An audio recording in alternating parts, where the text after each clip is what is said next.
Aristotle. These brilliant thinkers settled humanity's most significant problems, not by violence or bloodshed, but by rational debate. For centuries, that tradition has fallen tragically dormant. Today, the dormancy ends.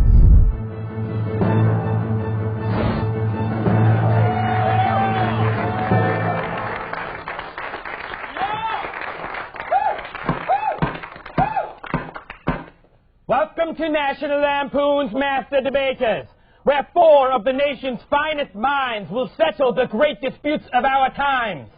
In a moment, it'll be time for the super special mystery bonus guest, but first, the first debate. The affirmative is an accomplished stand-up comedian. She has appeared on Comedy Central's Premium Blend and Comic Remix. Please welcome Miss Amy Barnes.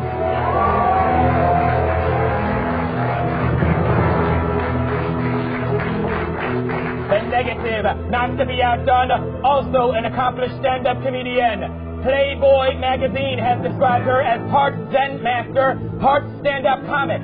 You can see the trailer for her film, Washington Interns Gone Bad, at www.washingtoninternsgonebad.com. Please welcome Miss Elizabeth Croydon!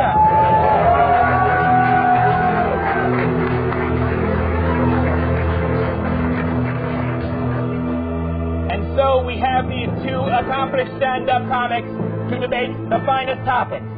Resolve that women aren't funny. Taking the affirmative that, in fact, women are not funny, Miss Amy Barnes, 60 seconds, you may begin. I know as a stand-up comedian you might think it's sort of self-destructive for me to make this argument, but I like to think that if there's fewer women who are funny, that's more stage time for me. There are a lot of women who think they're funny, a lot of them even make money trying to be funny, but the truth is, they're just filling quotas. For a long time, men had trouble deciding between comedy clubs and strip clubs. So in order to make it easier on them, the comedy club owners put women on the stage. Problem solved. We know the jokes that women tell. They aren't funny. We know the supermodels are thin. We'll feed them a cookie. We know that your mother's too critical and she leaves crazy messages on your answering machine. We know your husband's so lazy that he telecommutes to the unemployment office. But ladies, let's admit it. Wise up. There is nothing funny about menstruation. Joan Rivers, Phyllis Diller, they're still working. They're 90 years old. Why is that? Because there's no one to replace them. They can't retire. Thank you. Miss Croydon, 30 seconds of questions. Why did the chicken cross the road? To get to the other side.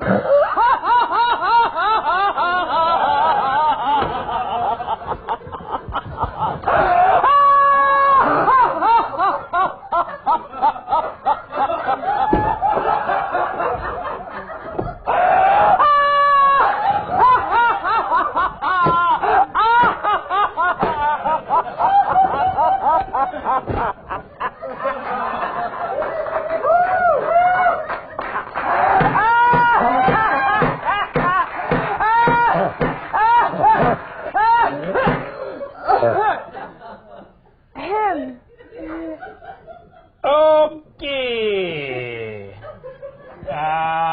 Miss Croydon, I don't know what to expect here. 60 seconds for a constructive.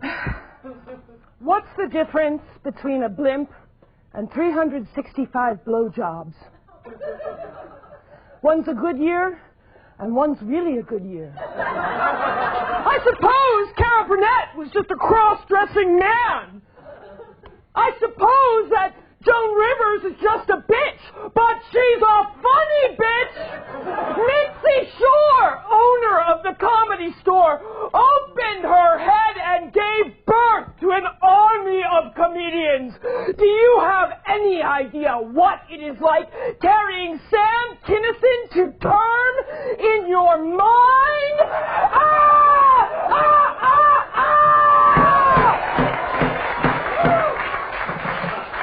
And you, Miss Croydon, are one funny bitch.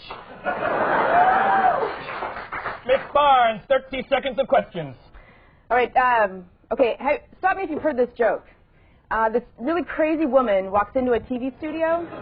and then just starts laughing at the unfunniest joke ever told. You know the punchline to that one? Yes! I am a funny bitch! See my movie! Okay, I'm going to give you that one.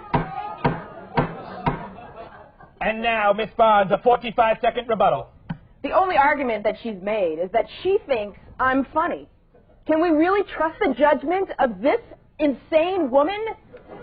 I would like to point out, who's holding the chicken and the egg in that poster? A man! Do you look at the hasty pudding? What are they? It's a group of men at Harvard, very smart men, who determined that there weren't any funny women. So instead, they had to dress up as women themselves to make the jokes that women might make. We can't trust her judgment, because she's just a woman.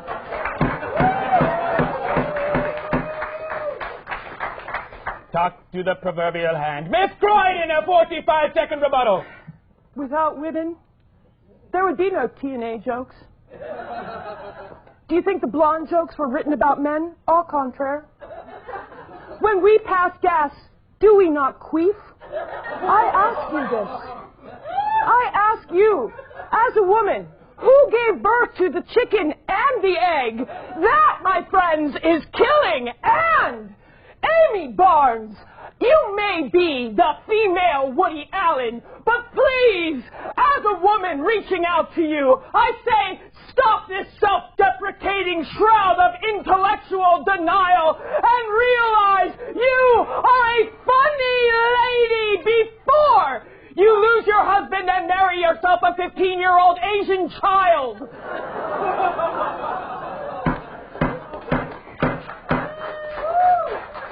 And so, I ask you to stay to the commercial break, for Master Debaters may soon be canceled.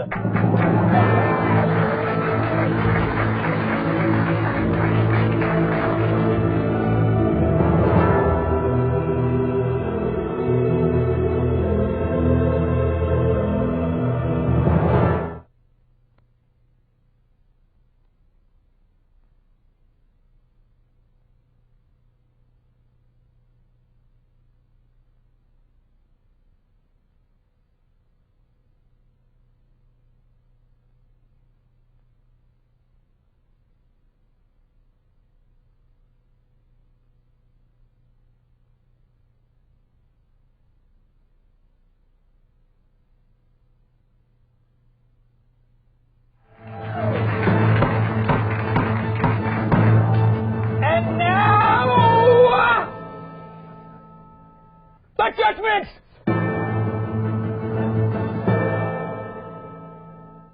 We'll start, as is customary in my chamber, with Professor Schatz. There are three possibilities. Either A, women aren't funny. B, I was deaf when the audience wasn't laughing. Or C, both. But I do know one thing for sure, young lady. There's nothing funny about property destruction. You know what I love about Professor Schatz's comments? There's always a little moral built in. It's like an episode of G.I. Jew. Prince Tutu Musharraf. I must say that, Miss Barnes, you are, speaking of women in comedy, you are no carrot top. You are no carrot top, but I like what's going on top. You have a nice set of tops. And, Miss Croydon, you are a very funny skank in red. I have never seen such crazy action. Jumping up and down. That is no way for a woman to behave. You get back to your room and put your burqa on. You put your burqa on and you be quiet. That is all I have to say. Prince Tutu has a little bit of an anger management problem. I'm taking classes. Silence! Your role in the debate is over. It is time for the audience to decide the winner of today's debate. And so, audience, for those of you who wish to vote for the affirmative, Miss Amy Barnes, to confirm that women aren't funny, voice your yays now. Yay!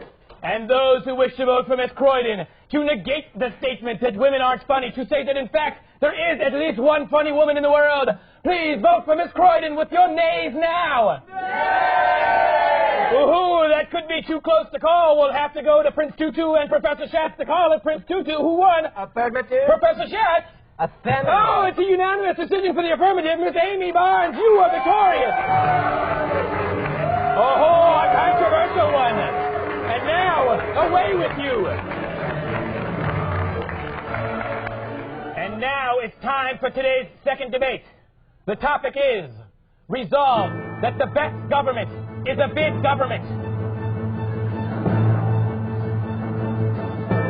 And so we bring in the affirmative debater, an expert on this topic. You've seen him on infomercials around the nation. You can buy his book, Free Money to Pay Your Bills, at www.lefko.com. I read it this morning, and let me tell you, it's quite a scorcher. Please welcome Mr. Matthew Lefko.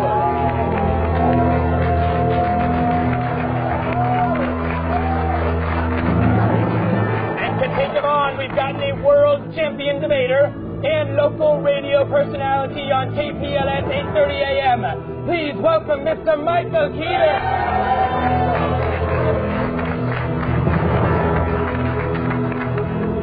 And so I recognize Mr. Matthew Lefko for 60 seconds of opening arguments.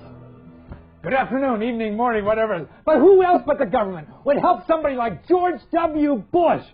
Who was really a ne'er-do-well, son of a president, trying to find a way to make a living. When he ran his baseball team, he got a $200 million government grant to build a stadium, which made him a millionaire, and to become president of the United States himself. Who else but the government would help somebody like, Dick Cheney, who was an ex-congressman running a company called Halliburton, who, when he was running that company, he got $3 billion in government grants, contracts, and other loans to make millions for himself and become vice president of the United States. Who else but the government would help somebody like H. Ross Perot, start a little business in his bedroom and make zillions and zillions of dollars in government contracts? Who else but the government would help somebody like Donald Trump, who became a big multi-million New York City developer, but he started with a government property in Cincinnati?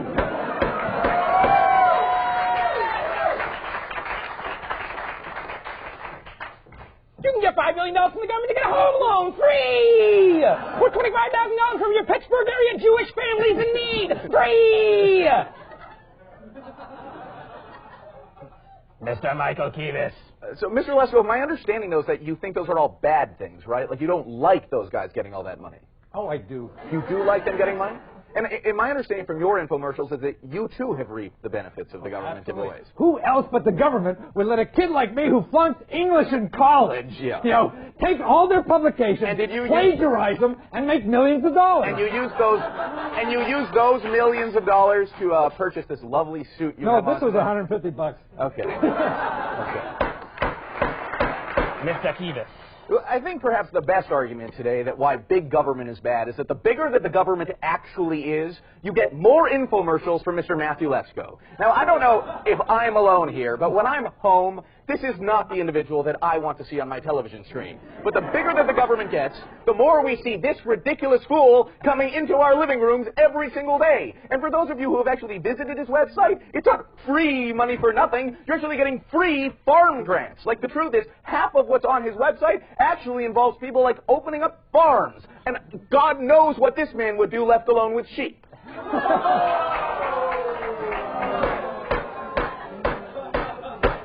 It's clear to everyone in this room that you weren't at www.lesco.com. You were at www.sheepsfarmass.com.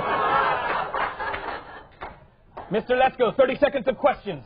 If the government is so bad, why are they spending like $80,000 at the Food and Drug Administration to hire an official condom tester? Why are they giving helpless farmers money, millions of dollars, to put golf courses and tennis courts in their backyard when they can't make it as farming? Well, those are bad things, right? That's what happens when you have a big government, is you let farmers open golf courses. And bad condoms are good. Bad condoms are good. I think Bad condoms result in people like Michael Keevan. That's what they do. I'm sorry, Mr. Keevan. I was using that on him. I cut you off and I made it myself. That's what you get when you got a gamble, buddy. 45 seconds of closing arguments for Mr. Matthew Lesko. Okay, bigger government is better because government gives out lots of free stuff. Like free term papers, that's right. Free condoms, that's right. Free vacations at the Virgin Islands. Free reports that'll tell you how to beat a speeding ticket. How about this? Free archaeological digs. Or how about free limousines confiscated by drug runners? That's right. How about a hotline to tell you how to cure a hangover or how to get rid of your ugly zits? How about free money to pay off your student loans? How about free jobs as an intern in the White House? Now there's a job. Free money to travel overseas. How about free prescription drugs? Prescription drugs, I say.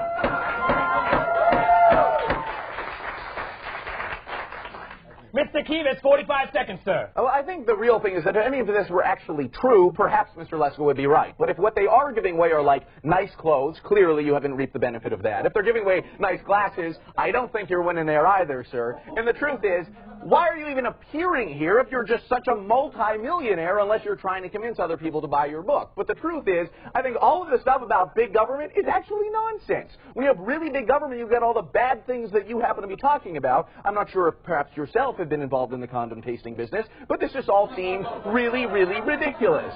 Big government means high taxes that you end up giving it all back to the government the second that you get all of those free things. I think this is nonsense.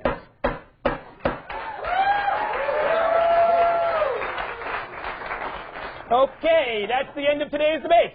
And now, stay tuned to the commercial break when we will determine the winner of this debate and also stage the lightning round to find out who will be today's Supreme Master Debater.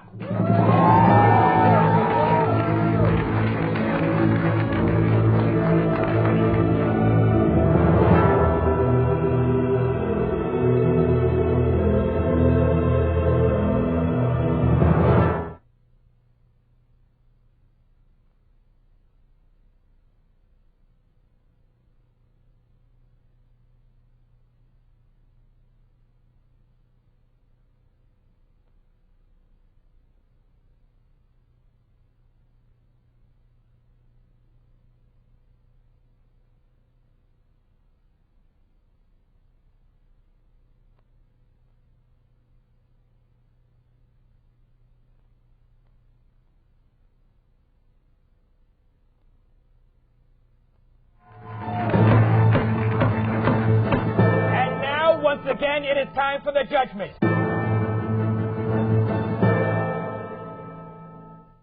I'll kick it to see Profizzle Shizzle. Mr. Lesko, if I had known that the Riddler rented government-subsidized tuxedos, I would be a different man standing before you today. And this isn't basic cable, sir, at 3 in the morning. This is Master Debaters. And at Master Debaters, we require energy in our performances. That is all. Yes, a visit to the Red Bull factory from Mr. Lesko indeed. And now, Prince Tutu Musharraf. You see, my family is so rich that it seems like everything is free. I mean, it does not make a difference. Now, let me ask you something, Mr. Kivitz. How can you really tell that a government is big? I tell you how. You look at its feet. You look at its feet. That is how you can tell. Now, Mr. Lesko, you are a walking enigma. You are. I love your punctuation suit. You should think about getting a punctuation suit. Maybe something with a colon all over it. That's all I have to say. It is the audience who decides this debate, and so, audience, wish you to vote for Mr. Matthew Lesko to affirm that the best government is a big government. Voice your yeas now. Yay! And wish you to vote for the negative, Mr. Michael Kivitz, to negate the statement that the best government is a big government and to say that you like it small. Voice your nays now. Oh, a close one, but clearly the audience is going with Mr. Matthew Lesko. Mr. Kivitz, Thank you. We'll have you back on another show. And now, away with you. And now it is time for the lightning round, where we will determine today's winner and supreme master debater.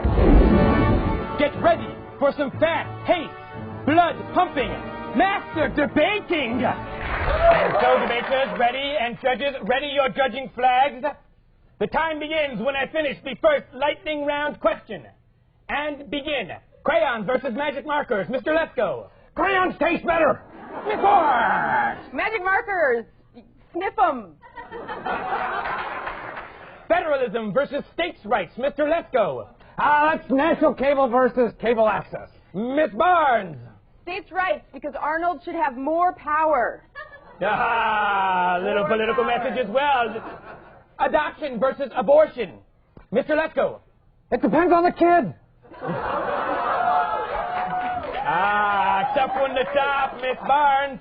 Adoption, because otherwise Rosie O'Donnell might breed. Life-saving operation versus operation. You're the doctor, the patient's on the run, Mr. Lesko. I have no idea what the hell you just said. Yeah, neither do I. Miss Barnes. I'm going to vote for number 2 if you will sing that again. No. Hot dogs versus hamburgers, Mr. Lesko. Dead horses versus dead cows. What? Huh? Miss Barnes.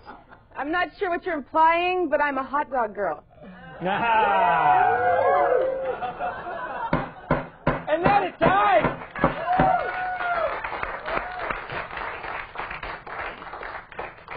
And the winner is Mr. Matthew Lesko. Miss Barnes, away with you. Mr. Matthew Lesko, if you can get away from selling your books, free money to pay your bills, you'll be entered into the Tournament of Champions. But today you will be knighted in front of this crowd as a supreme master debater.